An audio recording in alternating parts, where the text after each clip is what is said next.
Channel sina tabiri ba punamakpu taram na wokshabaga loinana ngasi sumau sagom sareng na nokpa haiba wari macha makak puduna laksari wari si moirang khoiru lekai te leibiba oja khoirakpam sanayai mana ibirakpani tabiri basingna like share amadi subscribe tawbiduna channel sibu support tawbiramu wari si mayam pun hamuk taminarasi Thaina laibak amada ningthau ama pali ningthaudugi bor mantri duna sana konung karakpada turen amagi mathakta saba thong ama lalakpada turendugi ireldagi shawraba sareng ama phong takolak mantri du yenglaga phak hek noklaga chuplukre madu ubada mantri do imai pema sareng nokpasidi kari nunga khreda ko khaladuna konung tana lakhi Angamathau sona tillabada mantri na ningthauda sareng na nokpagi waramdu hangat sarabada ningthauna mantri asuk kui basi sareng na noi hai basi taraktri ngasi nangna hairaga tari basi mangai aduna karigidamak sareng na nokpagi haibadu ngasi dagi numit mangani subada ningthau aingonda sengba waram takadawbani ngamdaba tholagana mantri na hak angang onba tai asum na hairedo Bor mantri du matwai waradana yam hek nungai tana mayumda halakpadu ubada masanupa singkhraba malai maduna hangi pabung karigino ngasi sana kunungdagi maithong khegum langdana lakpabu haidana hangmaduda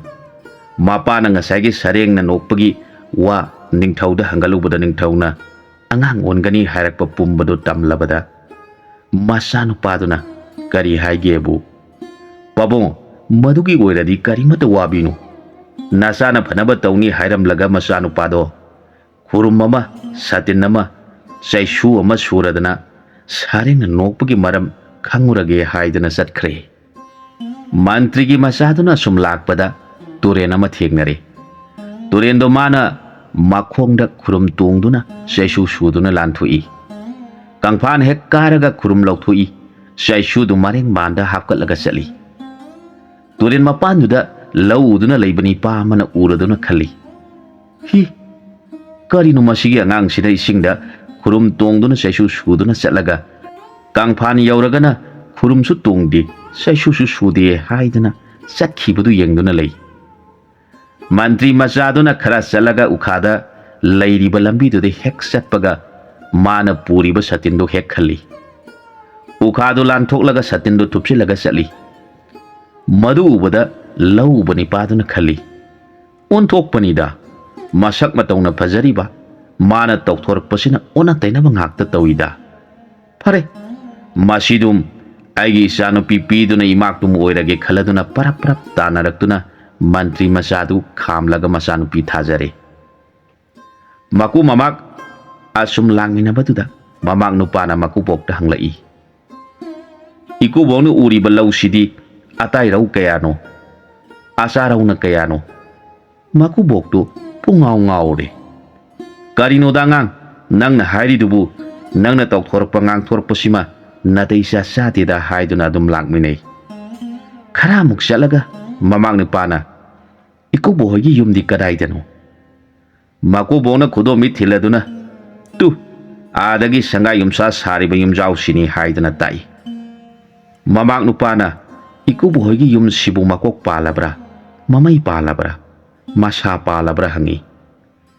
Maku bongna, angang nang ngaure dahai, yumbu makok palabra, mamai palabra, masa palabra haidi sibu haidana, lagmina duna mayum yaure. Masa nupida magi nupani haidana, taadana laiminare.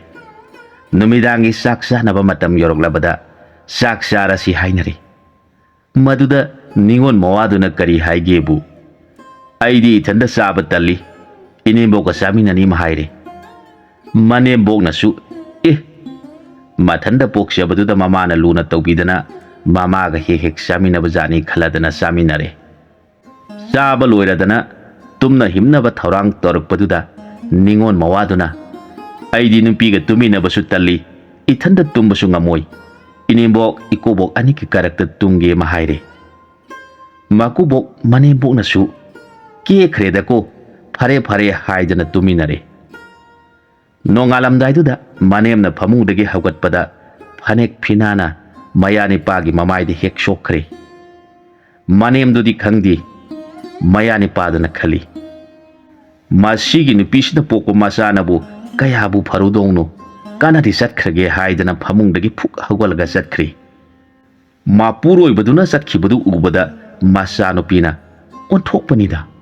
ngarang da yum palaga nongalakpadani pasien khre haidana mamaga mapaga da sawi mapana ibema satke su satkrasinu madugini pado ngauri phairi tawida mana tawbabu ising da satpada khurum tongine saisu su sui kangphan karagana khurum su tongdi saisu su sudi haibadu da masanu piduna pamo adudi asingba nupagi haunabini ising manung haiba sidi tingkhang tumnau leiramgani khangdi aduga kangphaladi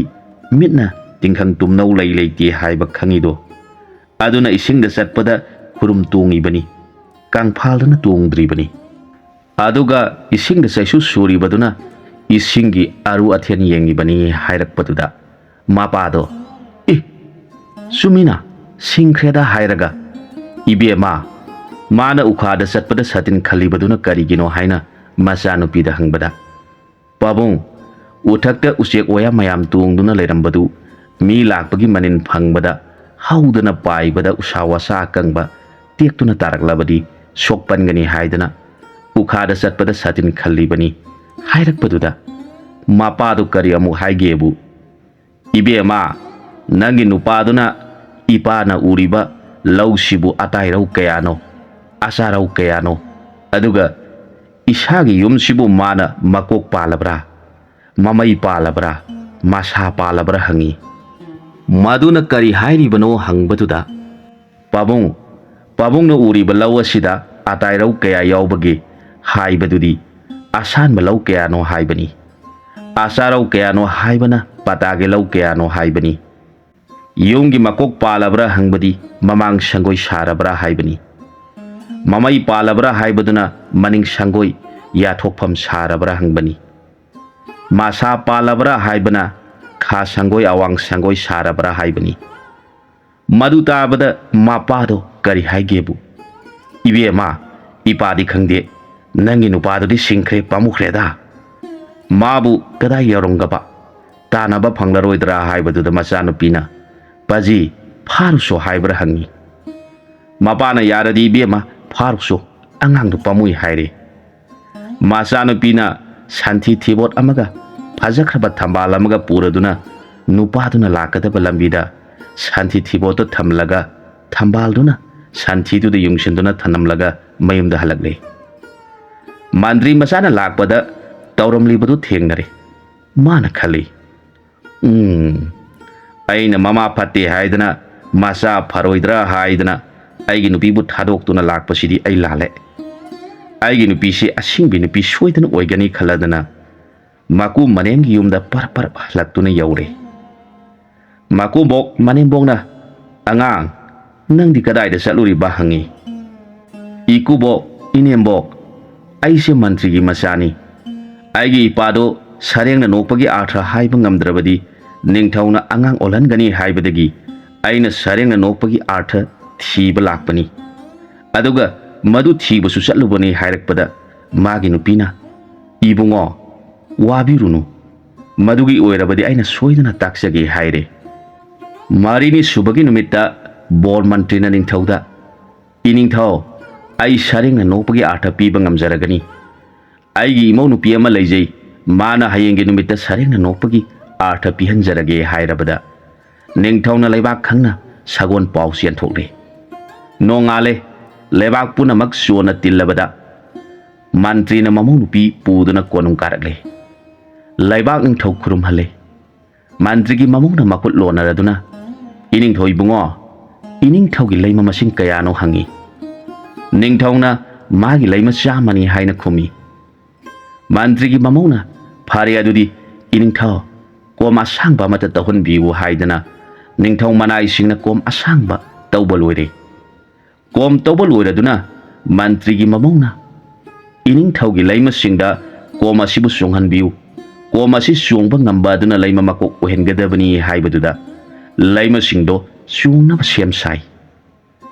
ꯀꯅꯥꯃꯠꯇ ꯉꯝꯗ꯭ꯔꯕꯗ ꯃꯌꯥꯝꯗꯨꯒꯤ ꯃꯔꯛꯇ ꯑꯃꯗꯤ ꯏꯔꯥꯏ ꯍꯦꯛ ꯂꯥꯏꯅ ꯐꯟ ꯆꯣꯡꯂꯦ꯫ ꯃꯟꯇ꯭ꯔꯤꯒꯤ ꯃꯃꯧꯅ ꯏꯅꯤꯡꯊꯧ ꯏꯕꯨꯡꯉꯣ, ꯆꯣꯡꯂꯤꯕ ꯑꯗꯨ ꯐꯥꯖꯤꯟꯕꯤꯌꯨ,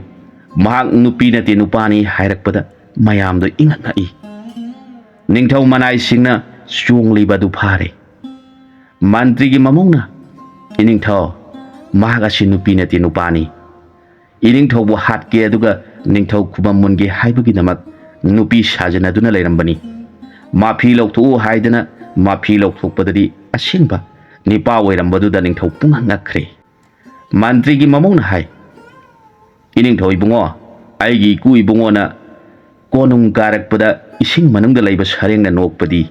ꯍꯦ ꯃꯟꯇ꯭ꯔꯤ, ꯅꯤꯡꯊꯧꯒꯤ ꯇꯥꯂꯣꯏꯁꯤꯡꯒꯤ ꯃꯔꯛꯇ ꯅꯤꯄꯥꯅ ꯅꯨꯄꯤ ꯁꯥꯗꯨꯅ ꯅꯤꯡꯊꯧ ꯍꯥꯠꯀꯦ ꯊꯧꯔꯥꯡ ꯂꯩꯕꯁꯤ ꯈꯪꯗꯕ꯭ꯔꯥ ꯍꯥꯏꯗꯨꯅ ꯅꯣꯛꯄꯅꯤ꯫ ꯑꯁꯨꯝꯅ ꯍꯥꯏꯔꯕꯗ ꯅꯤꯡꯊꯧꯅ ꯄꯦꯜꯂꯗꯨꯅ ꯃꯟꯇ꯭ꯔꯤꯒꯤ ꯃꯃꯧꯕꯨ ꯃꯅꯥ ꯃꯊꯨꯝ ꯆꯥꯎꯅ ꯄꯤꯗꯅ ꯕꯣꯔ ꯃꯟꯇ꯭ꯔꯤꯕꯨ ꯏꯀꯥꯏ ꯈꯨꯝꯅꯈꯤ꯫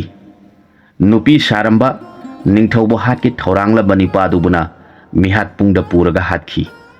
ꯑꯁꯨꯝꯅ ꯂꯩꯕꯥꯛ ꯅꯤꯡꯊꯧ ꯄꯨꯟꯁꯤ ꯅꯨꯡꯁꯥꯡꯅ ꯅꯨꯡꯉꯥꯏꯅ ꯄꯥꯟꯈꯤꯌꯦ꯫ ꯃꯇꯥꯡ ꯑꯁ꯭ꯋꯥꯏꯗ ꯋꯥꯔꯤꯁꯤ ꯂꯣꯏꯁꯤꯟꯖꯔꯦ꯫ ꯑꯅꯧꯕ ꯋꯥꯔꯤ ꯑꯃꯗ ꯃꯌꯥꯝꯒ ꯄꯨꯟꯅ ꯑꯃꯨꯛ ꯊꯦꯡꯅꯃꯤꯟꯅꯔꯁꯤ꯫